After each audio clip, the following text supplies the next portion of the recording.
Assalamualaikum warahmatullahi wabarakatuh. Ali Imran merupakan salah satu dari nama surat yang ada di dalam Al-Quran, yang menjadi surat ketiga setelah surat Al-Baqarah. Surat Al-Imran memiliki 200 ayat di dalamnya. Membaca surat Al-Imran ini memiliki banyak sekali keutamaan. Salah satunya adalah mendapatkan syafaat di hari kiamat nanti. Tapi mengapa ayat ketiga ini dinamakan Ali Imran? Dan siapakah Ali Imran ini sebenarnya? Lantas mengapa namanya ini sampai diabadikan di dalam Al-Quran? Dan untuk itu mari kita bahas selengkapnya di video ini. Imran adalah orang soleh di kalangan Bani Israel ketika itu. Namun Imran ini bukan nabi, melainkan hanya orang yang bertauhid kepada Allah. Imran memiliki seorang istri bernama Hannah. Hannah ini punya bapak bernama Fakutja, jadi Hannah binti Fakutja. Hannah ini punya saudara perempuan yang menjadi istri dari Nabiullah Zakaria. Nabi Zakaria ini adalah nabi yang ketika itu dikenal sebagai ahli ilmu yang berdomisili di suatu tempat ibadah dan hidupnya difokuskan untuk mengabdi kepada Allah Subhanahu wa Ta'ala. Yang waktu itu ahli ilmu ini tugasnya mengurus tempat-tempat ibadah, sehingga dari garis keturunan ini Hannah ini adalah iparnya dari Nabi Zakaria. Suatu ketika Hannah sedang berteduh di bawah sebuah pohon. Ia melihat ada induk burung yang sedang memberi makan anaknya. Dari sinilah timbul hasrat dari Hannah ingin punya anak lagi. Lantas Hannah berdoa kepada Allah untuk diberikannya keturunan. Perlu diketahui, ketika Hannah meminta diberikan keturunan kepada Allah, saat itu ia usianya sudah sangat tua dan sudah tidak mungkin lagi untuk punya anak, dikarenakan sudah dalam masa menopause, sudah tidak haid lagi. Namun setelah Hannah selesai berdoa, saat itu juga Allah langsung mengabulkan doanya tersebut, hingga pada akhirnya Hannah pun langsung haid. Setelah ia selesai masa haid, kemudian suaminya menggaulinya dan hamilah si Hannah ini. Ketika dalam masa kehamilannya, Hannah berdoa kepada Allah, "Ya Rob, aku bernazar kepadamu, apa yang ada di dalam perutku ini akan menjadi seorang lelaki atau pelayan di Baitul Maqdis." Yang dimaksud dengan pelayan adalah seorang pengurus atau alim ulama untuk Baitul Maqdis. Jadi sebelum anaknya dilahirkan, Hannah sudah menyerahkan anak tersebut untuk hanya fokus dan meninggalkan segala sesuatu yang berbau dunia dan senantiasa hanya beribadah kepada Allah saja selama hidupnya. Inilah ungkapan rasa syukur Hannah kepada Allah karena bisa mengandung dan akan segera mempunyai anak. Tatkala suatu hari lahirlah anaknya Hannah ini. Namun yang lahir bukanlah anak laki-laki, melainkan seorang anak perempuan, dan Allah takdirkan sebelum anak ini lahir, suaminya Hannah yang bernama Imran ini meninggal dunia. Maka ketika bayi itu lahir, ia langsung menjadi anak yatim. Lalu setelah Hannah mengetahui bayinya ini perempuan, ia berdoa lagi kepada Allah, "Ya Rob, aku melahirkan anak perempuan, dan engkau lebih tahu bahwasanya anak laki-laki tidak sama dengan anak perempuan." Maksudnya di sini adalah bukan berarti Hannah tidak bersyukur bahwa ia telah mendapatkan anak perempuan. Namun untuk menjadi seorang pengabdi di Baitul Maqdis lebih afdol bila ia seorang laki-laki. Akan berbeda ceritanya bila kedudukannya diisi oleh seorang perempuan. Maka Allah pun menjawab doa Hannah. Anak perempuan ini akan berbeda dengan anak perempuan dimanapun, karena ia spesial, karena hanya Allah yang lebih tahu apa yang kalian tidak ketahui. Lalu Hannah berdoa lagi kepada Allah, "Aku menamakan anak ini dengan nama Maryam, dan aku meminta kepadamu ya Rob untuk melindungi putriku ini dan anak dari putriku ini dari godaan syaitan yang terkutuk." Sebab doa inilah maka Maryam ini ketika dilahirkan tidak menangis. Begitu juga dengan anaknya Maryam ini. Mereka berdua akan selalu dilindungi Allah dari godaan syaitan di sepanjang hidupnya. Seperti yang kita ketahui bahwa bila ada bayi yang lahir pastilah akan menangis. Dan disebutkan di sini bahwa penyebab bayi menangis ketika lahir adalah gangguan setan. Tapi ini tidak terjadi pada Maryam dan anaknya Maryam, yaitu Isa alaihissalam. Keduanya tidak menangis ketika dilahirkan. Bahkan anaknya Maryam, yaitu Isa alaihissalam, selalu diselamatkan dan dilindungi oleh Allah di hidupnya. Ketika lahir tidak diganggu setan. Ketika akan disalib ia diselamatkan Allah hingga digantikan oleh orang lain. Dan ketika ia diturunkan lagi ke bumi, Isa alaihissalam dibangkitkan dalam keadaan yang sangat baik dengan tujuan yang mulia. Ketika Maryam lahir, disebutkan bahwa ayahnya telah meninggal dunia, dan ketika itu orang-orang alim di Baitul Maqdis pada berebut untuk merawat Maryam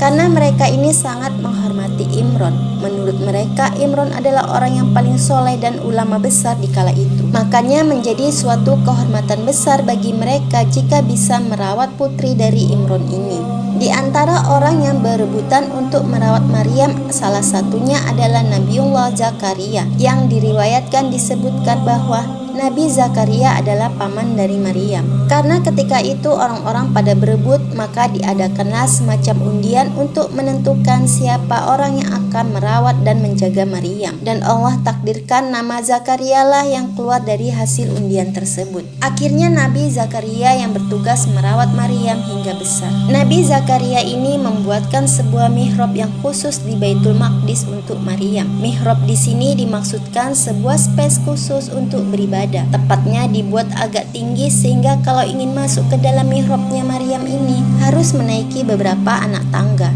Jadi semacam tempat ibadah dan sekaligus tempat tinggal Maryam. Keseharian Maryam selalu berada di dalam mihrabnya. Makanya ia selalu terjaga auratnya dari siapapun yang hendak melihatnya. Maka tak ada satupun orang yang bisa berjumpa dengan Maryam saat itu kecuali Nabi Zakaria. Ya, karena Nabi Zakaria lah yang diberikan amanah untuk merawat Maryam. Jadi setiap hari Nabi Zakaria mengantarkan makanan untuk Maryam di mihrabnya. Tapi setiap kali Nabi Zakaria ini ingin meletakkan makanan yang diantarnya itu, selalu ada makanan di wadah tempat Zakaria biasa meletakkan makanan yang akan diantarnya. Makanya Nabi Zakaria pun heran karena tak ada seorang pun kecuali dia yang bisa masuk ke dalam mihrabnya Maryam. Lantas Zakaria pun bertanya kepada Maryam mengenai siapa orang yang meletakkan makanan ini selain Zakaria. Maka Maryam pun berkata bahwa Allah lah yang memberikan makanan itu. Ia berdoa meminta makanan maka akan langsung dikasih makanan karena Allah ingin memuliakan Maryam. Makanan yang ada di wadahnya Maryam ini sungguh aneh. Contohnya pada saat musim panas di wadah makanan Maryam ini ada buah-buahan dari musim dingin. Terus ketika tidak sedang dalam masa panen pada buah-buahan tertentu, tapi di wadahnya Maryam ini malah ada buah itu. Sedangkan dicarinya saja sangat sulit dikarenakan tidak sedang dalam masa panen. Jadi begitulah Allah menunjukkan kekuasaan dan kasih sayangnya kepada hambanya. Seiring berjalannya waktu, Maryam tumbuh menjadi dewasa. Seumur hidupnya ia habiskan untuk beribadah kepada Allah dan tidak menikah. Seluruh masyarakat di Baitul Maqdis tahu bahwa Maryam adalah wanita yang sangat soleh dan senantiasa menjaga kesuciannya. Hingga pada suatu hari ketika Maryam sedang keluar dari kota Baitul Maqdis hendak melakukan suatu ibadah, Allah mengirimkan malaikat Jibril dengan menjelma dalam bentuk laki-laki yang sangat tampan dengan maksud untuk menggoda Maryam di suatu tempat yang sangat sepi. Yang bahkan bila Maryam melakukan perzinahan dengan laki-laki itu, maka tak ada seorang pun yang melihatnya. Namun karena kesolehan dan sifat takutnya kepada Allah, Maryam berkata kepada laki-laki ini, "Aku berlindung kepada Allah dari gangguanmu. Hendaknya kau bertakwa dan takutlah kepada Allah Subhanahu wa Ta'ala." Namun sesungguhnya laki-laki tampan itu adalah Jibril yang diutus oleh Allah. Malaikat Jibril pun berkata kepada Maryam, "Sesungguhnya aku adalah utusan Allah yang akan mengabarkan bahwasanya kamu sebentar lagi akan memiliki anak." Jika dipikir secara logika, bagaimana bisa ada seorang wanita yang tidak menikah dan senantiasa menjaga kesuciannya bisa punya anak? Namun apa saja bisa atas izin Allah Subhanahu wa Ta'ala. Maka akhirnya Maryam pun hamil. Tentunya ini adalah ujian yang sangat berat untuk wanita soleha yang selalu menjaga pandangan dan kesuciannya terhadap laki-laki. Bayangkan saja, Maryam ini wanita soleha, anak dari imam besarnya Baitul Maqdis. Lama tak ada kabar tiba-tiba muncul dalam keadaan hamil. Dan ia bingung bagaimana ia menjelaskan kepada orang-orang Baitul Maqdis nantinya. Karena kondisi kehamilannya ini, Maryam pun pergi menjauh dari orang-orang karena masih tak tahu harus berkata apa tentang kejadian ini. Akan banyak orang yang tidak percaya apa yang ia ceritakan mengenai kejadian sebenarnya tentang peristiwa kehamilannya. Seiring berjalannya waktu, ketika Maryam sudah hampir tiba di masa-masa melahirkan, ia merasa kelaparan dan kehausan. Dan Allah menyuruh Maryam untuk menggoyangkan sedikit batang pohon kurma yang ada di dekatnya. Digoncangkanlah pohon kurma tersebut, maka kurma-kurma yang ada di pohon mulai berjatuhan dalam jumlah banyak. Jika dilogikan, pohon kurma ini kan besar dan punya batang yang tinggi. Orang biasa pun tidak akan sanggup untuk mengguncangkannya hingga kurma di pohon itu bisa berjatuhan. Apalagi seorang perempuan yang sedang hamil. Tentunya berbeda tenaganya dengan orang biasa yang tidak sedang hamil. Tapi karena Allah ingin memuliakan hambanya untuk menjaga Maryam dan anak di dalam kandungannya, ini bisa terjadi. Maka pada suatu hari lahirlah anak yang dikandung Maryam, berjenis kelamin laki-laki tanpa menangis. Karena doa dari Hana ibunya Maryam tadi, akhirnya Allah menyuruh Maryam datang ke kaumnya. Maka mereka pun pulang ke Baitul Maqdis sambil menggendong anaknya. Dan Allah perintahkan, jika ada seseorang yang bertanya kepadamu tentang anak ini, maka diamlah. Jadi di sepanjang jalan pulang ke Baitul Maqdis, Maryam ini dicerca dengan orang-orang yang tak sengaja bertemu dengannya. Wahai Maryam, ayahmu seorang imam besar dan ibundamu bukan seorang pezina. Mengapa engkau melakukan kemungkaran yang luar biasa? Maryam pun diam dan tidak menanggapi cercaan orang-orang itu. Ia pun terus berjalan menuju Baitul Maqdis. Sesampainya di Baitul Maqdis, orang-orang mengurumuni Maryam dan bayi yang ia gendong. Maka mereka kebingungan dan tidak sedikit dari mereka yang memiliki pemikiran negatif mengenai Maryam. Bagaimana bisa seorang wanita soleh yang tidak menikah menghilang beberapa bulan tiba-tiba ketika pulang sudah punya anak? Tentu saja orang-orang beranggapan di luar sana Maryam melakukan kemungkaran. Di kejadian ini Maryam pun bingung. Ia tak tahu harus berkata apa. Bahwasanya jika ia berkata anak ini adalah pemberian dari Allah, maka tak satupun dari mereka yang akan percaya. Disinilah Allah menunjukkan kekuasaannya. Tiba-tiba bayi yang berusia baru beberapa hari ini berbicara. Ia berkata, "Aku adalah hamba Allah. Ia telah memberikan kepadaku kitab Injil.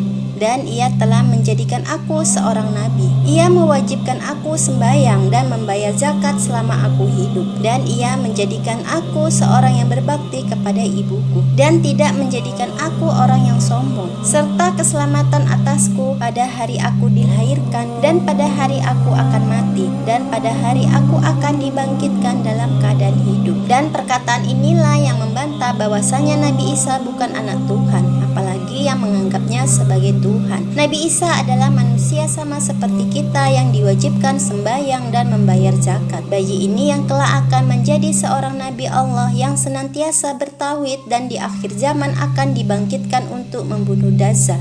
Itulah kisah tentang Ali Imran. Semoga bermanfaat. Wassalamualaikum warahmatullahi wabarakatuh.